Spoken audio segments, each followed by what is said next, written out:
presented by allaccessretail.com. Welcome to Conversations on Retail.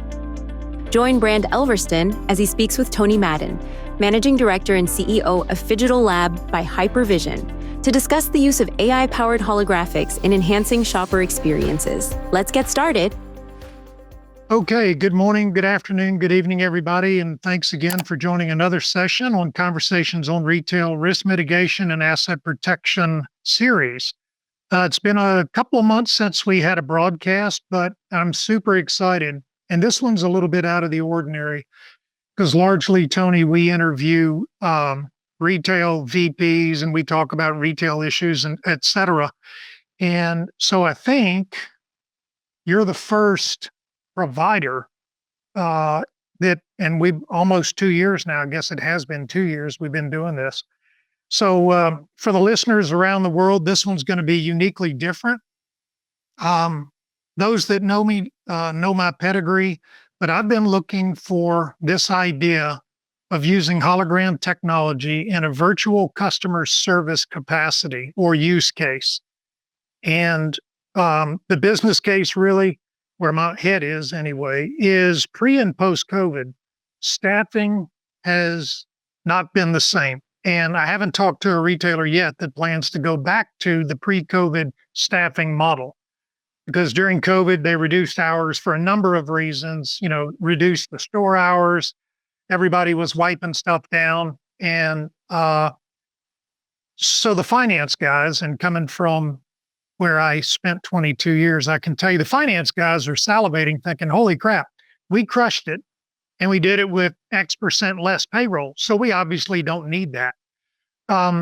So it's put a lot of pressure, Tony, on immediately all of the manual processes in a retail establishment with reduced staffing because they went from sporadic execution to just not getting done.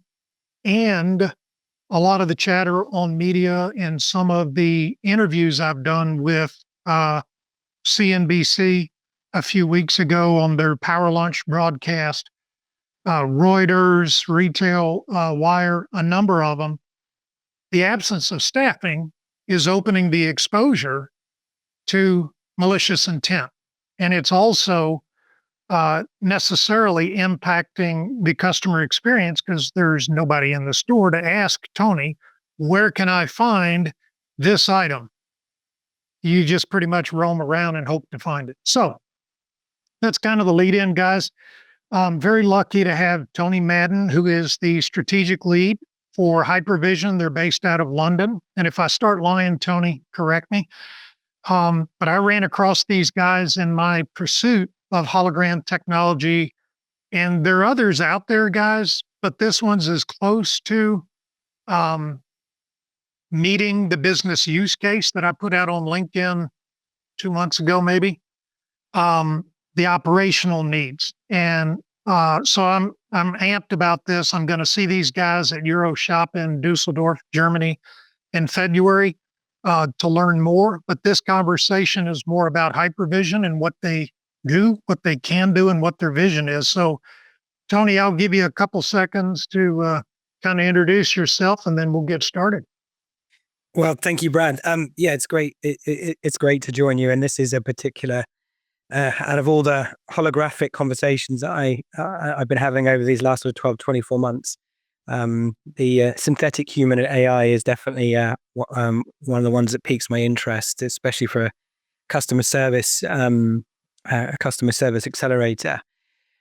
Yeah, I head up, you've pretty much nailed it. I head up the strategic sort of thinking side of Hypervsn. We call it the Phygital Lab, but in essence, it's sort of an important unit within Hypervsn, and my role there is to explore the art of possibilities with the technology itself, whether that's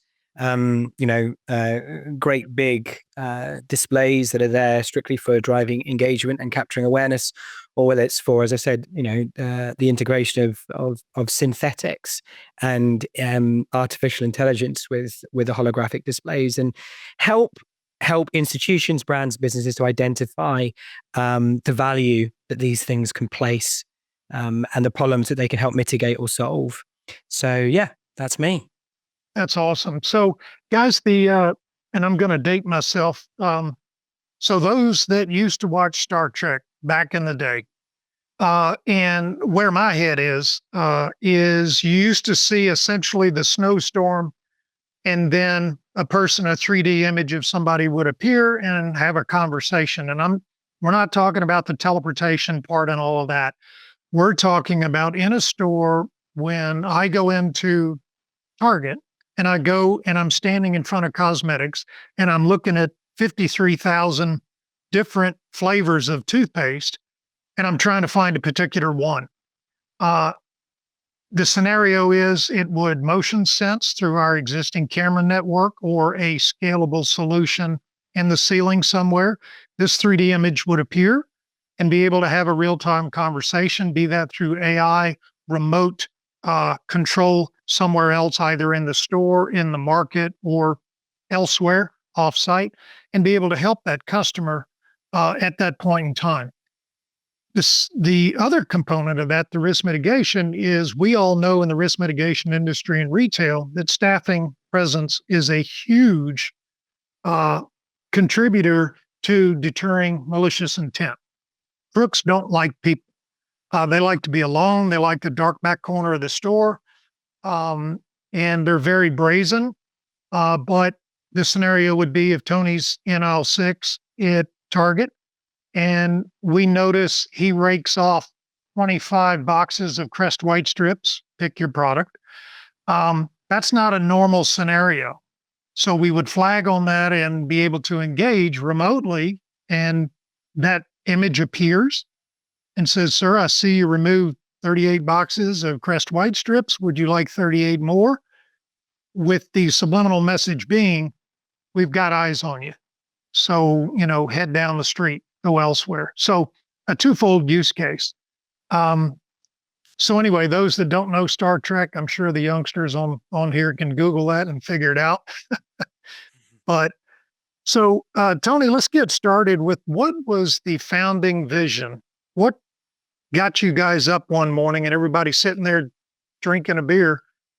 Hopefully not in the morning, to get this started.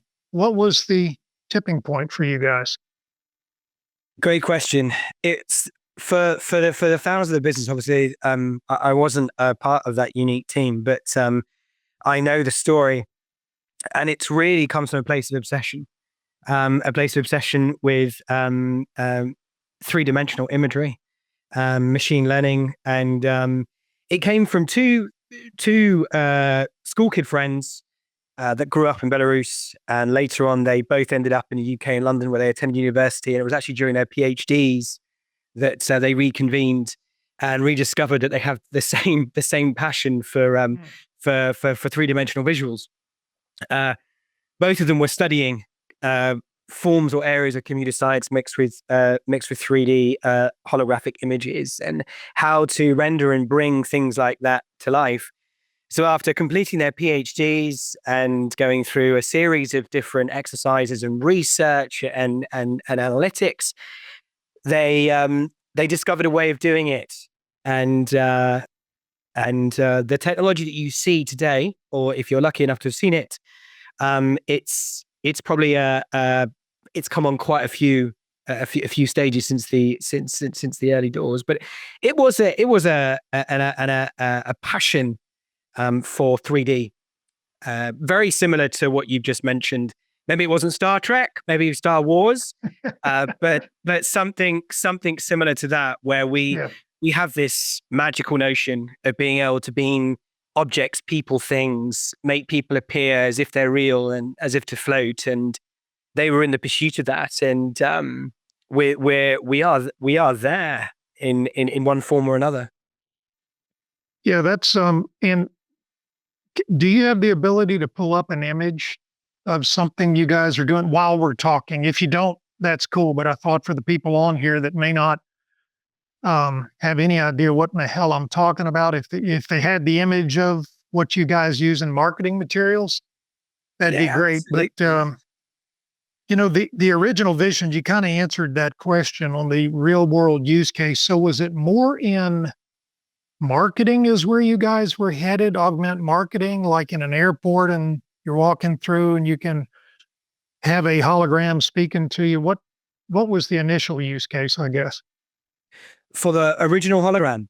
Yeah. Well, the original use case was sort of advertorial. So they needed a way to get the product into the commercial landscape. So the original concept, which was actually to place the holograms onto bicycle wheels. And because of the way the mechanics of the hologram actually work, that worked. So the idea would be to have hired help cycle bicycles around metropolitan areas.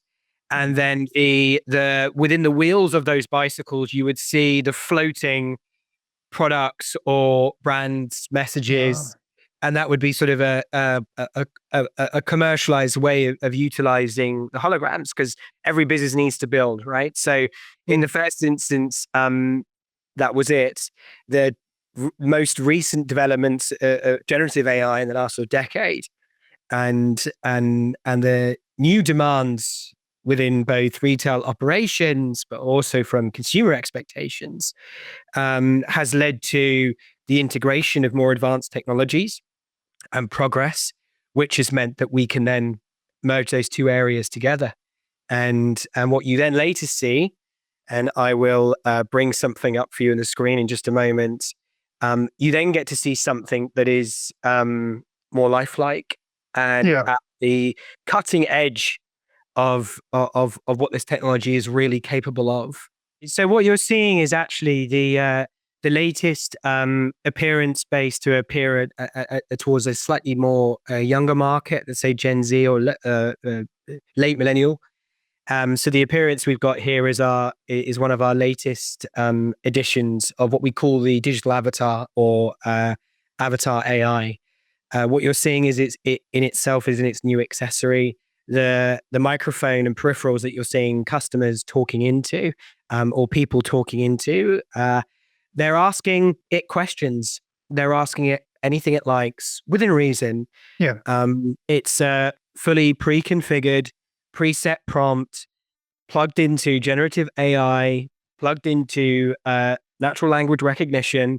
It'll pick up your accent. So if you go in there with a French accent, despite the fact you're speaking completely Queen's English, it will detect accent and ask you if you would like it to respond to you in French. The same goes with a Germanic accent, or that, for that matter, a Korean accent. So it's completely multilingual. As I say, it is plugged into generative AI. In this instance, it's a mixture of what most people know as now ChatGPT, Yeah. which is probably the most commercialized, mass used version of generative AI technology today. But it's also integrated with a number of other machine learning algorithms and engines, but we won't get into too much technicality. Basically, what you're getting is a rich, interactive experience with a lifelike, human-sized hologram of an avatar. And the wonderful thing is about this is that right now, the lady there, what you're seeing right now, Luna, is fictional. But I could make it look like you, Brand. So I could make it like you, dressed in a retail store security outfit.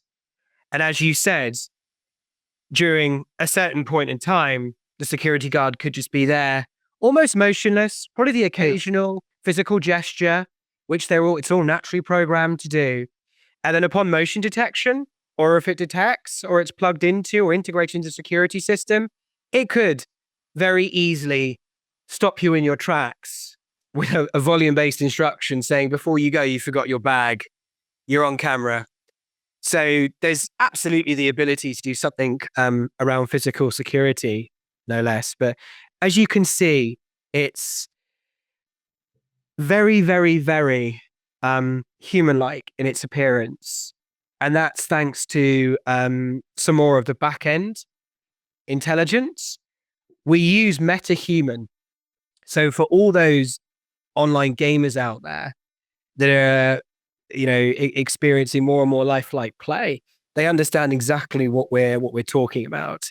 we've blended the most cutting edge elements of AI, natural language programming, multilingual capabilities, machine learning to create a holographic synthetic that's capable of human-based rich interaction. This is awesome. I mean, we'll have more time to break bread when we get to Germany, but this has been technologies like this have been my pursuit since probably 2005. Because you may well know, Tony, in the retail risk mitigation industry, it is far from the most innovative component or channel of retail.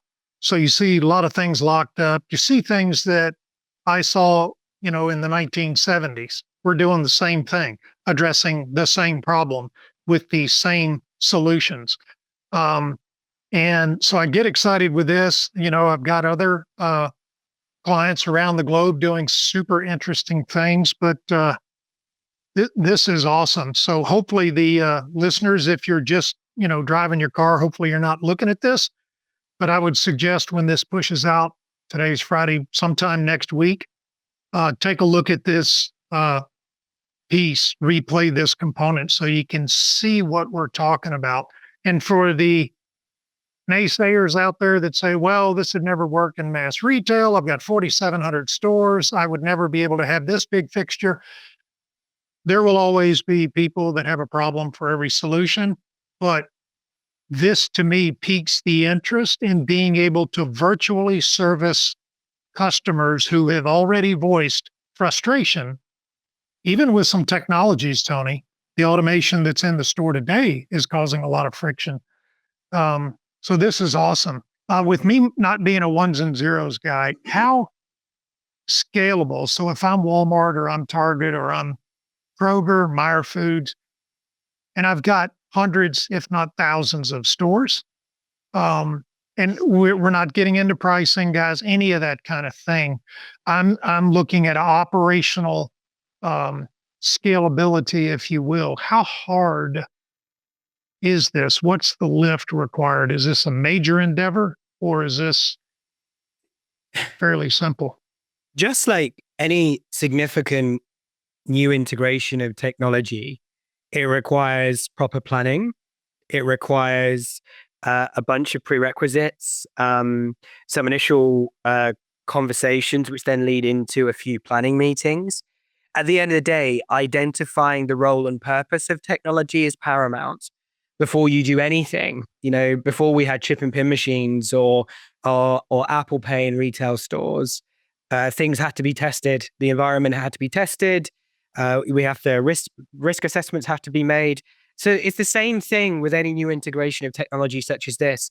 Although it visually feels more profound, and it is, and in the back end, it could be more technically more profound, which of course it is, but it's equally as scalable as chip and pin. It's just a case of ensuring that we take the proper approach to planning, and we have great people all around the world, actually, whether it's through our partners in different countries or whether it's through ourselves.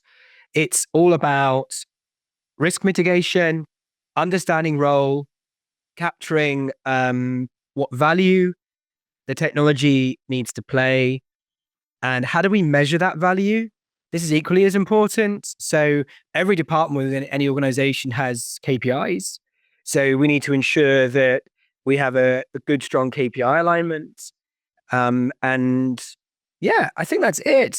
Whether it's being used as a loss prevention tool, as a concierge, as a customer service agent, or simply as an ambassador for a brand. You're talking about Walmart earlier. How about the avatar acts as a Walmart representative 85% of the time, but the other 15% of the time, you get a live streamed or pre-recorded great message from the CEO of Walmart to all his customers, thanking them for their customer the last 2 months, and here's a special reward. What a personable way to reach everybody and anybody at any given time without having to actually jump in a plane and actually visit them, which is better for the planet. BOP's collaborative inventory intelligence technology is helping many retailers and CPGs such as Colgate-Palmolive, PepsiCo, Coty, and Duracell avoid lost sales, markdowns, and spoilage by streamlining their next-gen collaborative planning, forecasting, and replenishment process. Learn more at bops.ai. Oftentimes in the asset protection, loss prevention, risk mitigation, it has several names, industry, a losing proposition is for me as I'll put my proverbial blue Walmart badge back on. You're probably not going to get money if you're doing a one-trick pony solution and saying, hey, I need $50 million for this because it's going to stop people from stealing. Decades ago, we learned that was a losing proposition, that the value prop has to be operations, sales, customer experience, and then maybe even a footnote. It will help us with this thing called shrink that is about as opaque as pea soup, trying to figure out how, why, when, and where. And a classic example is self-checkout. Those started around the 80s, started getting legs in the 90s, and then during COVID, most retailers hit the gas, put them everywhere, and it blew up in their face in terms of shrink and to some degree customer experience. And that's a classic example, Tony. So in my experience, we were very late to the party in risk mitigation, that second order thinking. When those plans were being developed, our best mitigation on self-checkout was the weight scales that, as many know, about the only thing that does is piss off every customer that's using it versus the 1 or 2% that are probably doing something they shouldn't.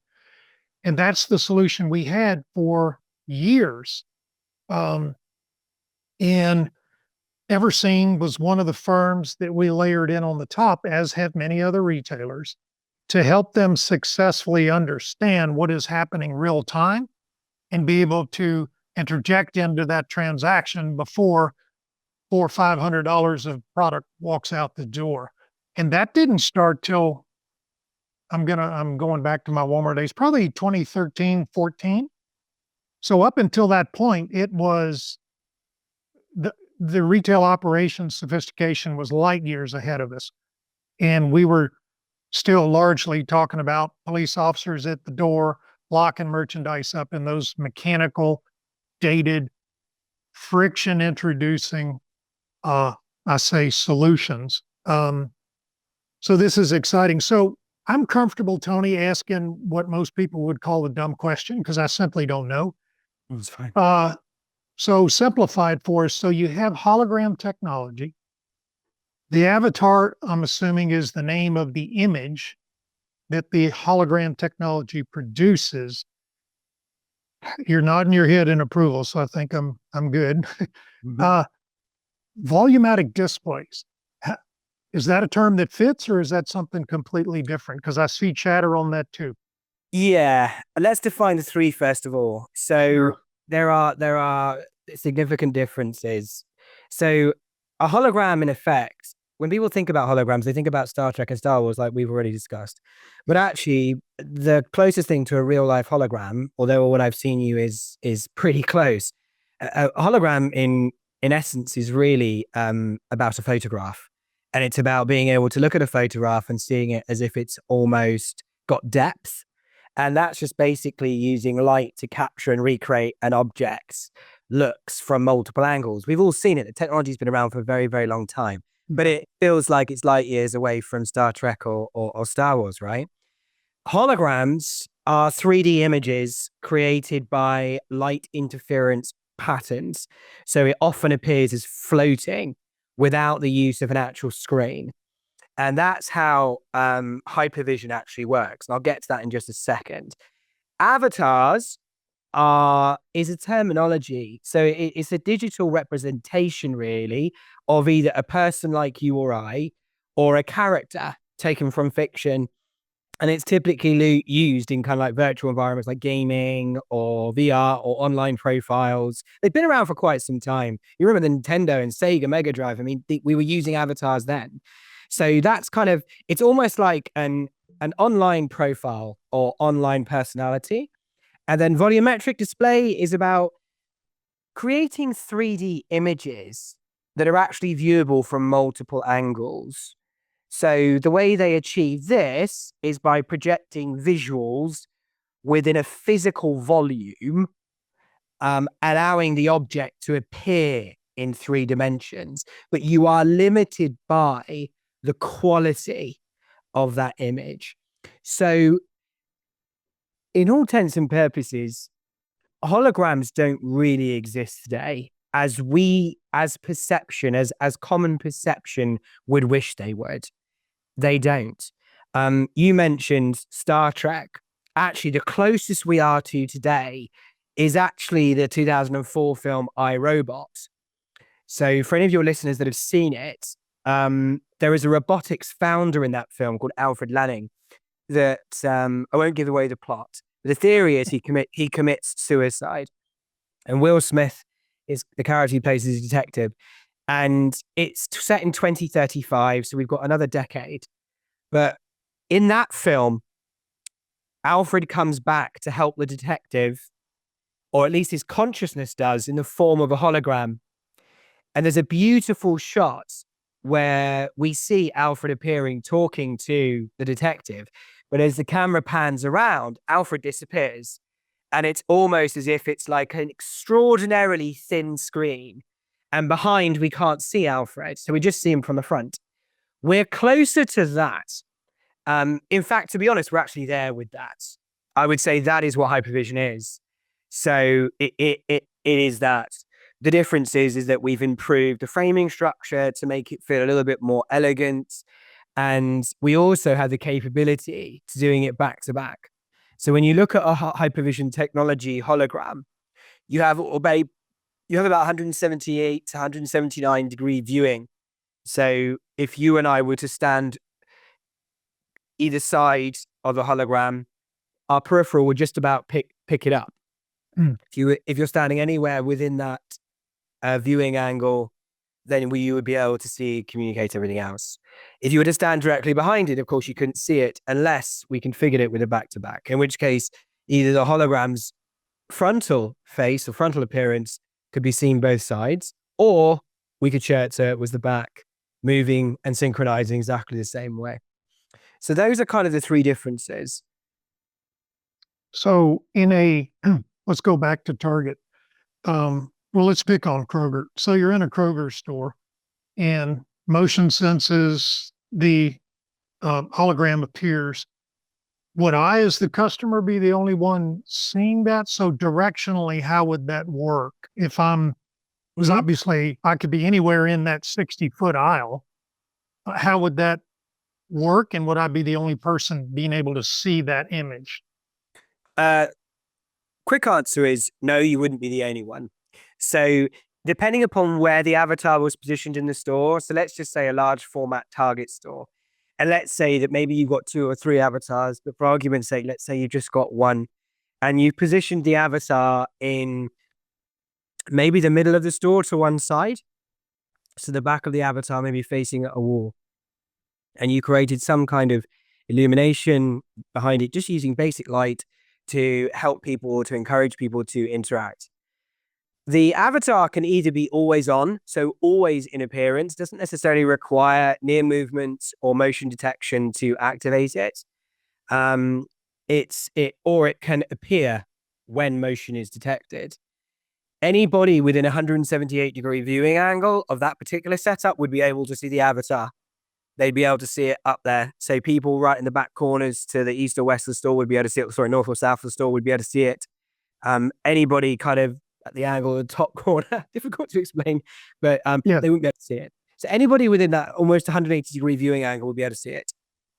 And so in what I call most people are familiar with the term RFP, request for proposal. I did an RFC, request for conversation, because again, I'm not a tech guy. And it got a lot of energy, if you will. I don't know, 6 weeks ago, whenever I put that out on LinkedIn. And the idea is that if you have, so let's say I'm in Walmart, it's 150,000 square feet.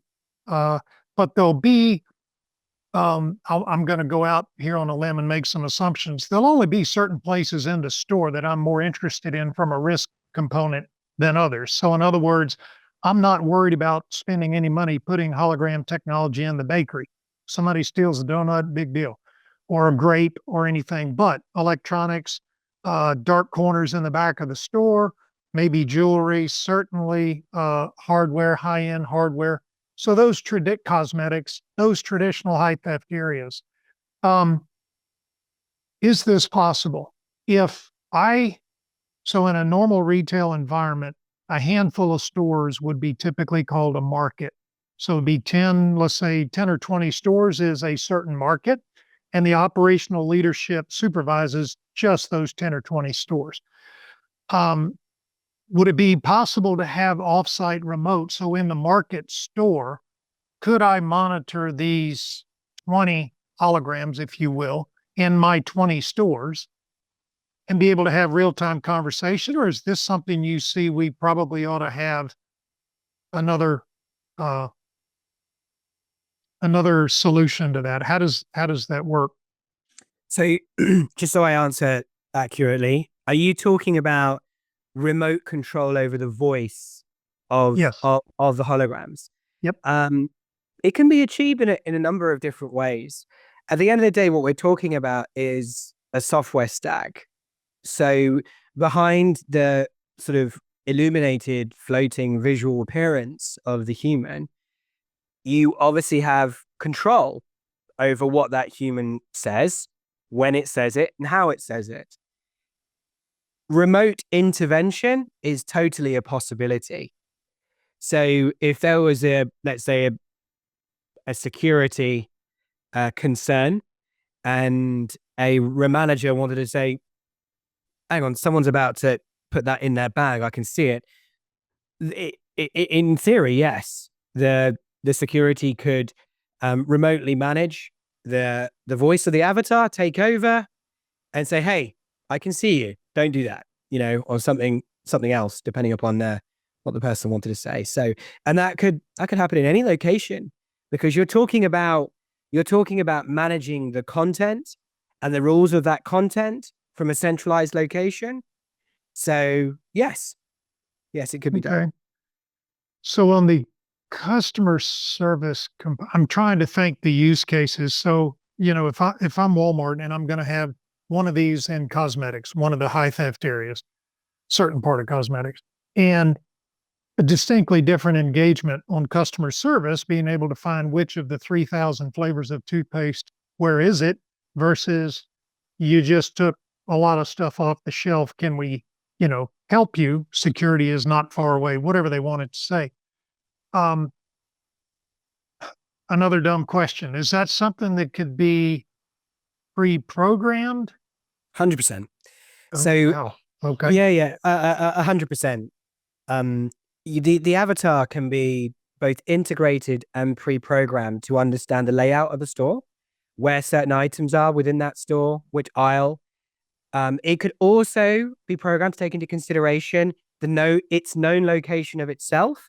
So then naturally, if someone is actually speaking with the avatar, the technology knows the location of that individual because it's the same anchored location of the avatar. So as long as that's programmed, then it could act as a true wayfinding system.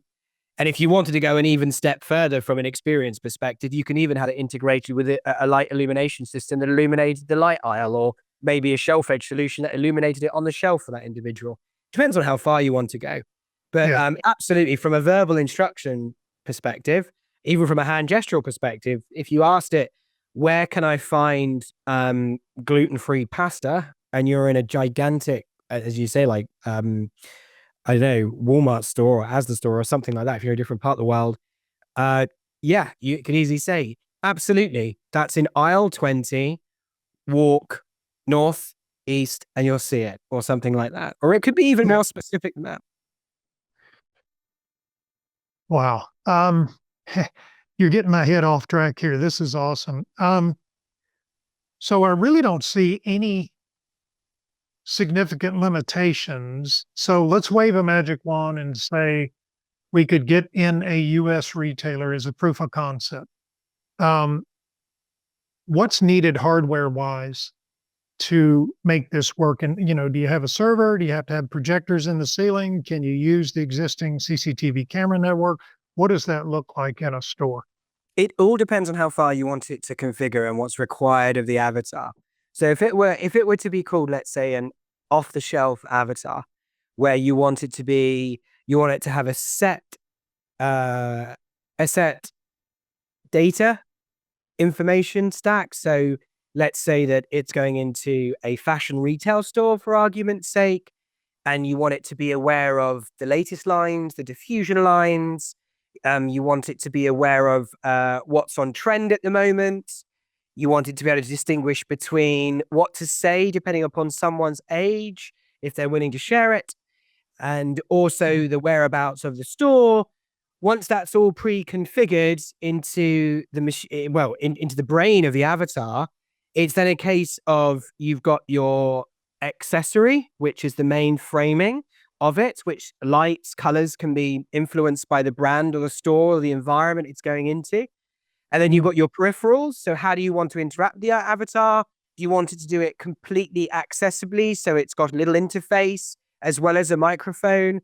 The actual latest accessory has 6 speakers built into it. So it can either, when it's not engaging, it can be playing ambient sound or ambient gestures.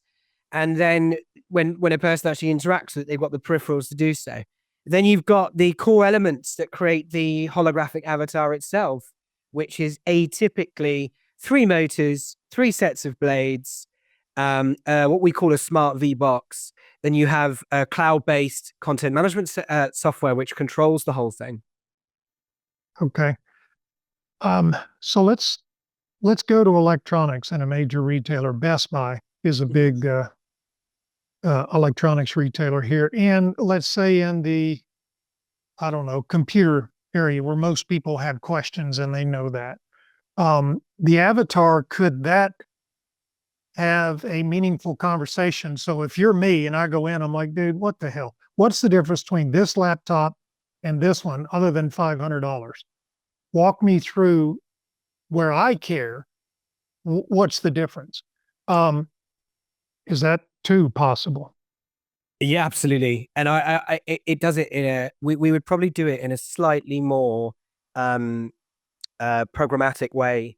So when people are looking to make decisions in life, the best way of understanding what's right for them is by asking some prompt lifestyle questions. So your initial question could be, what's the difference between this HP 6783 and this Lenovo 5300C? Because when I read about them, they sound exactly the same, but one's $500 more. Why is that? The avatar could absolutely help you with that. Moreover, what they would then probably say is that you could spend the extra $500 because actually the graphics card in the Lenovo is slightly more advanced. So do you do a lot of gaming? No, I don't. Do you do a lot of video editing or a lot of image editing? No, I don't. In which case, the $500 is probably not worth your money. Maybe go for the HP. So it would be capable of responding to something like that. It's all about what we call prompt configuration.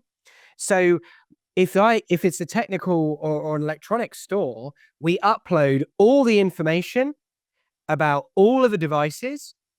We program all the distinguishing elements, why a person might or could or want to choose those particular laptops based on probably consumer feedback and also information from the manufacturers. That's all about uploading data and information. Then we configure the prompts and we contextualize those in a human way so the interaction remains human. It remains completely subjective. So there's no room for discrimination from the avatar whatsoever. Whatever you want to, whoever you are, whatever you look like, however you ask, it won't discriminate. Yeah. So yeah, it will be able to guide you to the right choice. And I think that's most important. It's not about saying what the difference is. It's what is the difference and what's best for me. That's, and it can preempt that. That's exactly the conversation I have, when I go to Best Buy or sorry, Walmart, but I go to Best Buy because I know I'm going to have somebody on the floor that can answer those kinds of questions for me. And every couple of 3 years, when the $1,500 laptop decides to crap out, you have to go through the pain of another one. That's exactly the conversation I have with them. I'm like, dude, I'm not a gamer. I don't do video editing, any of that kind of stuff. I need it for email, Word docs, Excel, on a rare occasion, PowerPoint. So I don't need, the big bucks spent. And they'll walk you straight over to, this is what you need. This is well within the bounds of what you need. And that experience, there are several retailers, and I know there are plenty in Europe that are really known for their customer service. So Best Buy in the US, Nordstrom's, Macy's, I don't, in the DIY, do-it-yourself market used to be known for that. So if you went into a Home Depot or a Lowe's, there was a guy that would know by looking at me when I'm bewildered standing in front of a bunch of pipe fittings. I'm like, I had no idea what the hell I'm doing. What are you trying to do? What problem are you trying to solve? How, is it a rental house? Do you own it? How long do you want it to last? Blah, blah, blah. And then walk me over to the correct fitting. That's immensely valuable to me as a customer. And that really is the major component of the use case that I hope to present to the US retailers in helping solve this challenge that we've created, understandably, which are the gaps in customer service. And then secondarily, you talked about it could have an image of a security guard. Doesn't have to say anything. It knows somebody just walked in the area and up comes the security guard. It's going to freak me out. So follow me, if you will, for a sec, Tony. The institutional knowledge in the risk mitigation industry is, and I'm not going to say, right or wrong, but there are beliefs that saying, something like, don't steal from us because we'll prosecute, or somebody's watching, or we use cameras, cameras in the ceiling, all of those impressions of control, if you will, they don't matter to the honest customer because I probably won't even see it. But if I'm a crook and I go in the aisle and I'm looking around like, all right, how many cameras do they have? Do I see anybody? Yeah, I see this stupid sign, but big deal. This is, in my mind, a huge leap forward in that same thought process that, whether signs work or not, those stupid gates, I hate them. You probably see them in the UK in certain retailers that those kinds of things could be augmented with this technology. And I'm having this conversation for the benefit of our listeners, walking through my retail experience on how could I envision this in my environment. So let's say that they approach those gates and they don't open because it's entrance only, and I'm trying to leave the store with whatever. The avatar or the hologram appears, has a conversation. Please go down near checkout line number 1. You can exit the store. Or if they push against it, it's a different scenario. Maybe we alert security and we say we're alerting security. That impression of control is a huge force multiplier in the risk mitigation industry. That's why a uniform cop versus, somebody in a street clothes, there's no deterrent value to that. But there's always the question, is that guy looking at me or is that just a shopper? So let's move outside the store. Are there any weather dependencies? So if it's raining like hell outside and I'm in Florida, could I have an avatar out in the parking lot, for example, that potentially sees something happening that shouldn't? Are there any weather dependencies? I'm not sure about temperature dependencies. I know there are certain heat limitations, but I think they're significantly high. And the same goes for frosts. But I can't imagine a parking lot in sort of -30s, -40s, or maybe you can. But it's all about the housing and accessory for the hologram itself, because the technology will continue to work. And because the unique the unique feature, and I would say that what makes it quite special is the fact the avatar is housed. It gives it this almost, I don't know, protected kind of or additional layer of intimacy. It makes the whole experience feel a little bit more richer. So there would be nothing stopping either a parking lot operator or a retailer, or for that matter, a corporate institution, from having an avatar as a parking attendant, not necessarily walking around checking for tickets. I mean, there's technology out there today that can do that through cameras, but certainly if it wanted to pay for its ticket, or had a question about parking, or even had a question about the local area, and where do I go to for the best Italian? Where's the nearest place that I can buy my groceries? Where's the nearest shoe shop? All that sort of stuff, it can help with that. Wiliot's visibility platform connects the digital and physical worlds using IoT pixels, battery-free smart tags that push data to the cloud in real time without human intervention. Their mission is to make every single thing an agent of change, enabling ambient IoT by adding intelligence and automation to food, apparel, packaging, pharmaceuticals, and other products. Learn more at wiliot.com. So if you can say, where is Hypervsn product in public view today around the world? If you can share, well, I can share a couple of places. I mean, a lot of the locations where we have it are still in motion. So a lot of them are being pre-configured. But Gatwick Airport's a great one. okay. So it's being used in Gatwick Airport, which is one of the largest airports in Europe, and it's being used there to assist with wayfinding.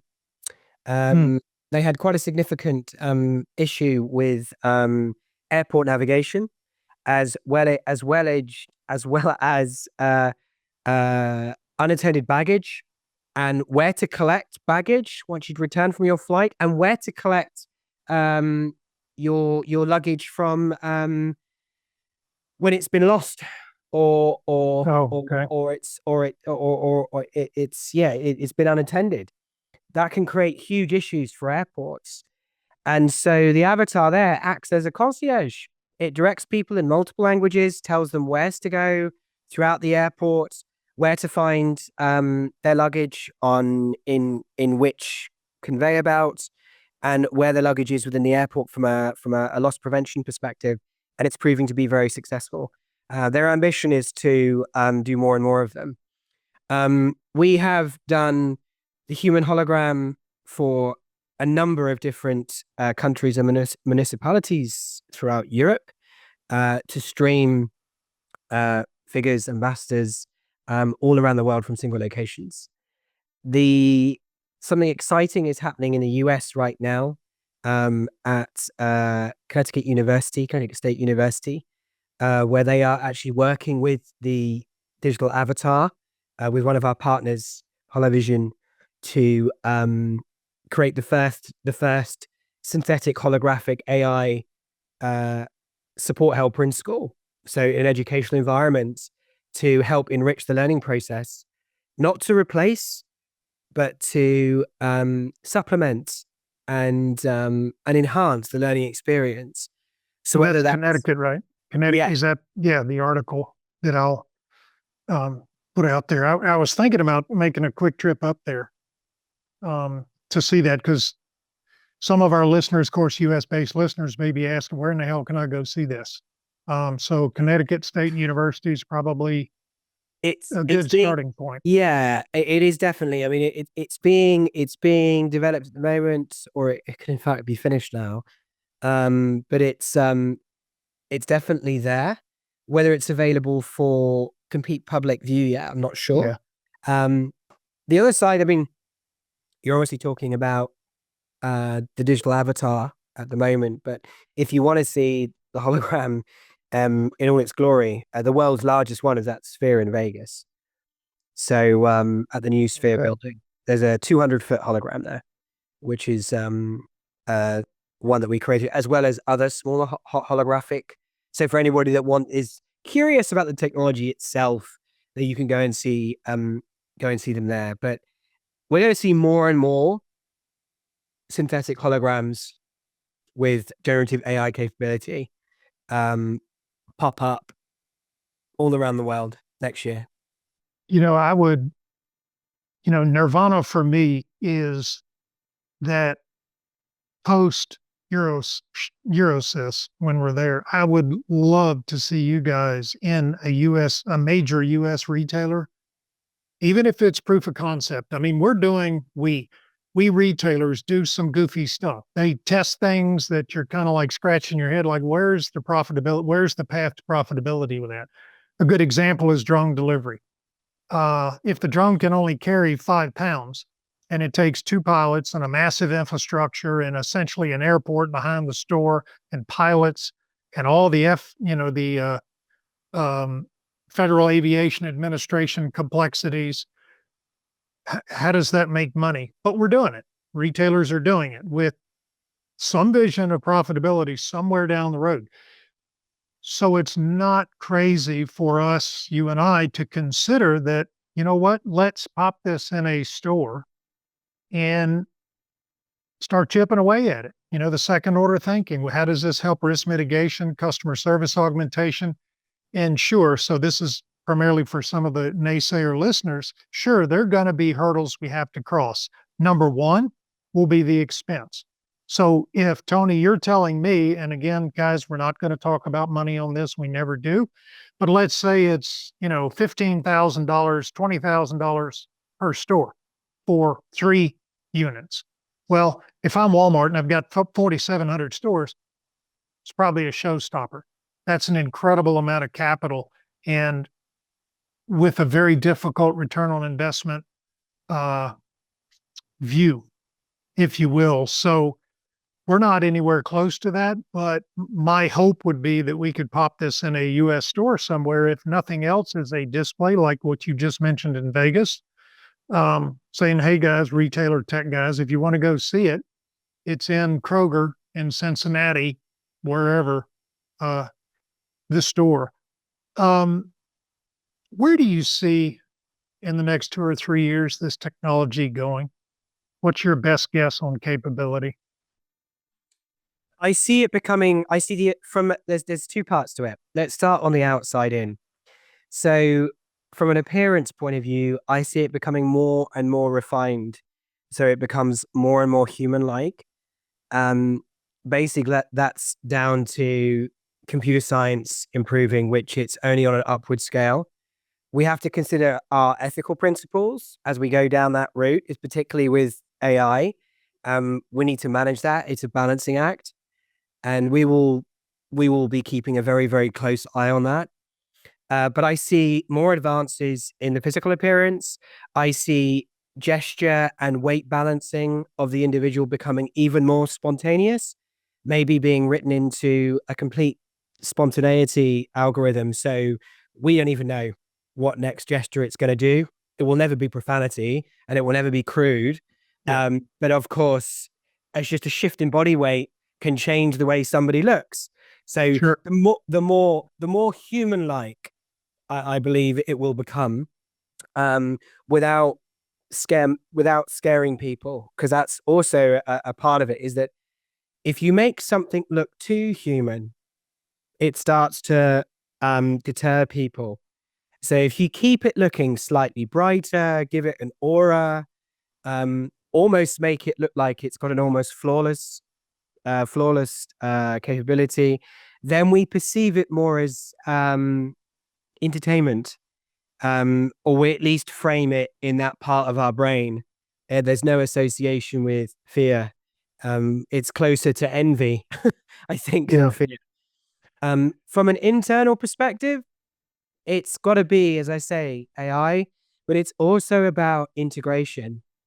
So I believe that the integration of AIs for self-service kiosks, for passport stations, I see it becoming a lot more integrated into operational automation. So it just knows what's happening everywhere, which means that it makes the customer experience business operations, everything so much smoother. There's a lot of friction in business at the moment, both between the customer and the brand, and that front end all the way down to its core. And Absolutely. the integration of lots and lots of different technologies doesn't actually help. So and this is why it's so important that when you consider new technology, you really do take the time to work with that vendor, that technologist, that creator, that intellectual property owner, whoever they are, to make sure the project's planned properly. But I think the future, yeah, an even more humanized appearance, greater integration capability with other areas of business operation. And I think we're just going to see more and more of this. As humans, we're really, really, really good at a lot of things. And one of the things that AI has done is actually, or it's doing, is slowing us down a little bit because we're becoming lazier. But what we're great at is originality and creativity and thinking about these things. So I see the avatars and so the synthetic AI holograms taking over the more mundane tasks, leaving room for new roles in new areas of creativity, operational excellence, and all the rest of it. So yeah, I think it's going to be a cohesive future with all of this. You're reading my mind. I mean, obviously, this isn't your first rodeo because you're almost leading the witness. So my last question is going to be, and then we'll sign off. The integration. So if most retailers you talk to today, and I hosted a session at a conference in Nashville, Tennessee, a few weeks ago, and this was the topic with a panel discussion from Macy's, Dollar General, and a major technology provider just for the tech component of retailers are becoming less and less tolerable of yet another separate system that they have to somehow integrate the data or the intelligence component into what they call a one pane of glass, which is kind of bullshit, but that's kind of the vision is how do we get all this stuff in one easy to look at place so I get essentially a status or a heartbeat or, a cardiac check of my store. Do you see any, and I know we don't want to get into litigation and IPs and patents, but if you came to me as a major retailer and I'm like, okay, great, but I don't want a disparate system. I want you to integrate with another system I have that does not the same thing you do, but something else, and that we can export some sort of intelligence. So how many engagements did we see from Hypervsn that were potentially malicious intent versus customer service and what times a day, et cetera, to start painting a more intelligent picture of what's happening? Is that, upper deck, is that doable or is that something that you guys are kind of like, nah, hang on a minute? Well, analysis of interaction and engagement and popularity in topics, questions, and the detection of malicious vocabulary or intent, things like that. When it comes to the exchange with the avatar itself today, we can already monitor and report on those elements. Okay. When it comes to what you were saying previously to that about the integration of existing platforms and data, I think there's two parts to that. First of all, people have had existing chatbots built. They spent a lot of money and invested a lot of time and money into the creation of those. And actually what they just really want to do is create a physical interface for that in store, which also helps for the whole seamless experience. So if you've raised a query online with the chatbot and then you end up in store 72 hours later, if you've got a unique identifier or your name, for example, plus the last four numbers of your unique identifier, the physical avatar should be able to pick up and know that you've had that conversation in the past, right? So bridging that divide. We're already there. So we have projects underway where we're actually the physical interface for existing chat systems or chat bots. I think when it comes to people and coming up against that kind of objection of not another technology, not another integration project, I think people have to take a different mindset. We live in an environment and business is now an organic ecosystem that will never just be set. It's a living thing now, and because of the rate of change and the rate of improvement, it's not about adopting technology for technology's sake. It's about making sure that the experience that we offer everybody at each level of that ecosystem, so that's board to employer, employer to employees, employees to customers, at every layer, it's as frictionless as possible. Because what you end up then with is a much smoother operation. And if you've got a smoother operation, you're delivering value. And if you deliver value, you get value back.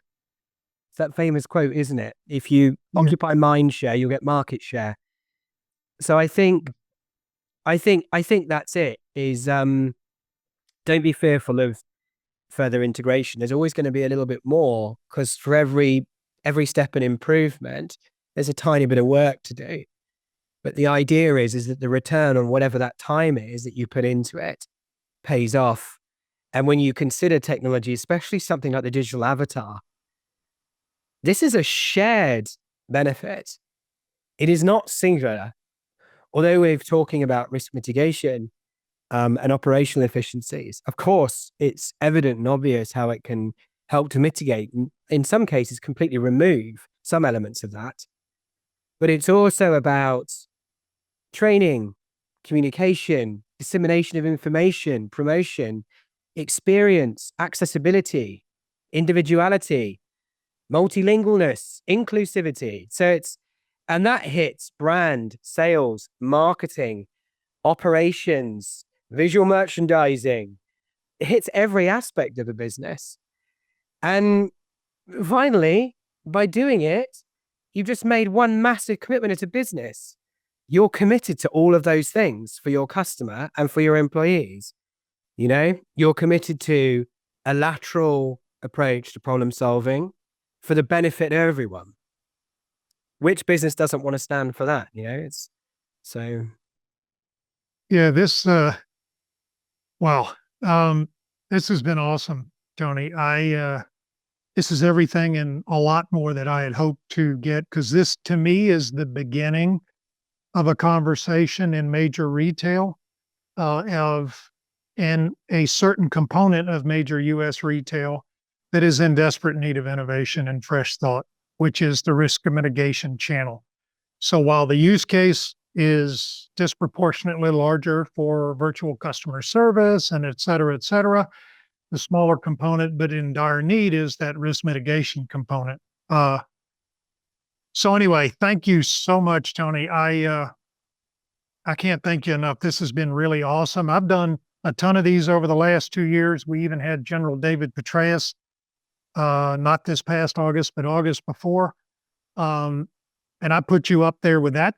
Obviously a very different topic, but this to me, industry-wise, is exciting as hell. So thank you so much, Tony Madden with Hypervsn, strategic lead. And buddy, I'll look forward to hopefully seeing you. I will be there, EuroSys in February. So thank you so much for your time. And I will see you in a few months or a few weeks.